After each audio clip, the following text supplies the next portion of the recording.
για τα έργα τα σημαντικά, τα οποία δυστυχώς με αυτά τα οποία δημιουργούνται τα βάζουμε στην άκρη.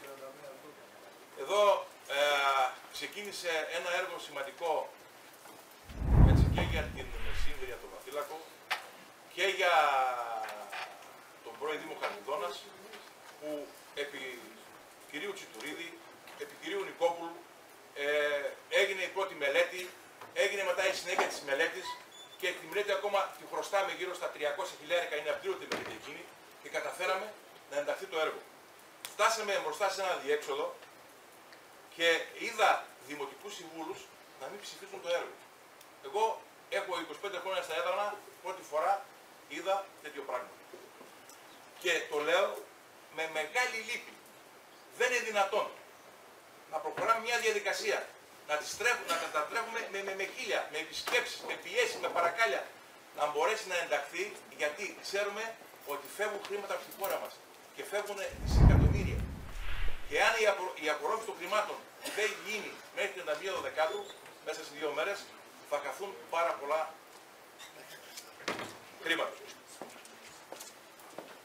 Ξεκίνησε μια διαδικασία και θα αναγκαστώ πάλι να το ξαναπώ από την προηγούμενη Δημοτική Αρχή. Η προηγούμενη Δημοτική Αρχή έβαλε τις προϋποθέσεις, έκανε την Επιτροπή, πήρε τις προσφορές και συνέχεια η Επιτροπή αυτή η ίδια έκανε, δεν είναι τεξτό, τις διαδικασίες.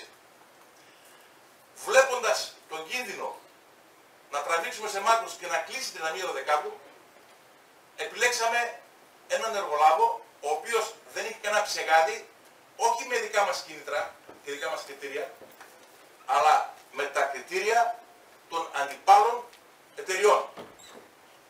Ήταν η πιο άψογη μελέτη. Το τι προσφορά υπήρχε μέσα ήταν κλειστή. Ήταν από την πρώτη στιγμή.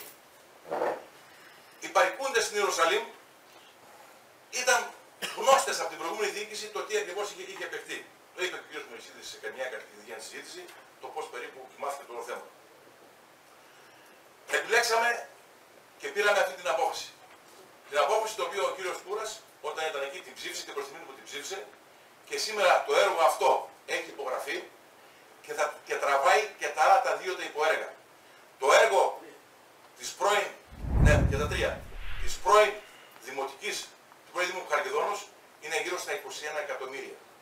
Αφού καταφέραμε και βάλαμε αυτό εδώ και με την προϋπόθεση ότι θα μπορέσουμε να απορροφήσουμε τα χρήματα αυτά, εντάχθηκαν και τα 4 έργα του πρώην Δήμου Χαλκιδόνος. Που σημαίνει η μελέτη του Αδέδρου, η αποκετεύση αγωγή του Αδέδρου, ο βιολογικός Αδέδρου Χαλκιδόνας και οι αποκετεύσεις της Χαλκιδόνας. Όπως είπα, είναι έργο 21 εκατομμυρίου. Με τα λύπης μου όμως, στο Δημοτικό Συμβούλιο, όπως είπα, υπήρχαν στην Οικονομική Επιτροπή κάποιες ενστάσεις. Στην πρώτη φορά έκανε ένσταση ένας Δημοτικός Σύμβουλος στην Περιφέρεια, μας αργοπόρησε το έργο, πάνω από 40 μέρες. Το ξαναφέραμε γιατί η απόφαση γύρισε πίσω στην Περιφέρεια ότι δεν ήταν επαρκώς τεκμηριωμένη. Την απόφαση την ξαναπήραμε με εξειδικευμένους νομικούς όρους, γιατί τα θέματα βλέπουν όπου είναι νομικά οι κύριοι και αυτοί που ελέγχουν. Πήραμε την απόφαση, πήγε στο αρχείο, ακούσαμε εδώ μέσα ότι δεν είναι νόμιμη απόφαση, τέθηκε στο αρχείο, το οποίο το βρήκαμε μπροστά μας, στην Αθήνα. Και το βρήκαμε μπροστά μας. Αφού οι ενστάσεις οι οποίες γίνανε από τους Δημοτικούς Συμβούλους, οι επώνυμες, υπήρχε και μία ανώνυμη καταγγελία ένσταση, η οποία παίρνει από τον εισαγγελέα του Αριού Πάγου, από τον Υπουργό Εσωτερικών και όπου υπάρχει αρχή. Όταν αυτή η ανώνυμη καταγγελία πάει σε όλα αυτά τα όργανα, πώς το υπερά θα δώσει το OK ότι θα προχωρήσουμε. Και αυτό μας καθυστέρησε 2 εβδομάδες. Με κίνδυνο να καθούν αυτά τα έργα. Πήραμε στην Περιφέρεια και τους λέμε ότι μας ζητάνε το υπερά, ότι θέλουν το νομίμως ελήφθη. Δεν μπορούσαν να καταλάβουν γιατί το ζητάνε. Στην πορεία όμως αρχίζει και δένει το ΠΑΣ και βλέπουμε γιατί υπήρχε αυτή η καταγγελία.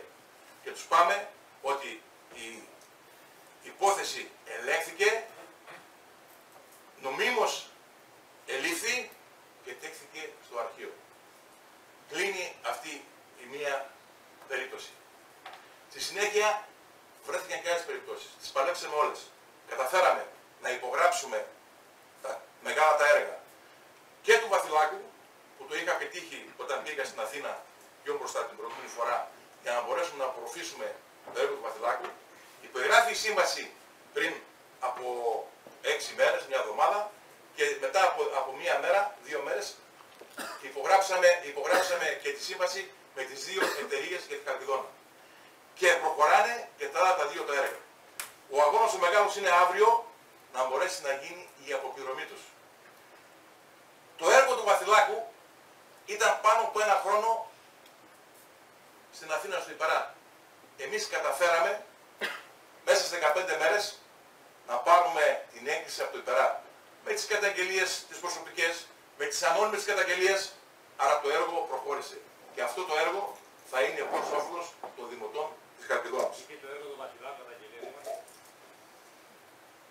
Όχι, μιλάω για το έργο αυτό εδώ. Δεν μιλάω για το Βαθυλάκου. Ναι, το Βαθυλάκου το έργο, για να μπορέσουμε να το εντάξουμε νούμερο 3. Τι σημαίνει νούμερο 3? Τα έργα τα οποία θα συνεχίσουν, θα χρηματοδοτούνται. Θα πάρω μετά το λόγο, Δήμαρχε, θα μιλήσω. Όχι, δεν έχω να απαντήσω. Εγώ ότι τα απάντησα. Δεν υπάρχει λόγο. Θα κλείνει ο Δήμος και τελειώσαμε. Λοιπόν, άρα, ως διοίκηση είμαι παρευτυχής, γιατί έτσι δικαίωσα και τους πρώην δημάρχους Χαλκιδόνας, δικαίωσα τους δημοτικούς συμβούλους του πρώην Δήμου Χαλκιδόνος και δικαίωσα και τη διοίκηση δική μου ότι αγωνίζεται και πετυχαίνει έργα τα οποία πλέον μπαίνουν στη φάση υλοποίησης. Ευχαριστώ κύριε Πρόεδρε. Ευχαριστώ τον κύριο Δήμαρχο.